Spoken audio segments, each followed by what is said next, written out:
Hi guys! So, may parcel na naman tayong bubuksan for today's video. Ayan, meron tayong headbuds, earphones. Ayan, sunset light and mini fan. Ayan yung mini fan natin. Meron na siyang standy and ayan, may 3 levels siya na lakas ng hangin. Then, charger, ayan. Pwede siyang lagyan ng cellphone, stand cellphone, ayan. Next naman is earbuds, yan. Ang tagal niyan malobat mga bingit. Sa akin, 2 days na, hindi pa rin siya nalolobat. Yan naman guys is Type-C charger. Then, the sunset light. May 3 siyang part. Yan, stand niya. Then, lalagay natin yung pailaw niya.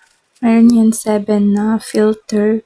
Plastic siya, ilalagay mo siya sa ano. So, mahaba din siya. Ang galing. Ang ganda.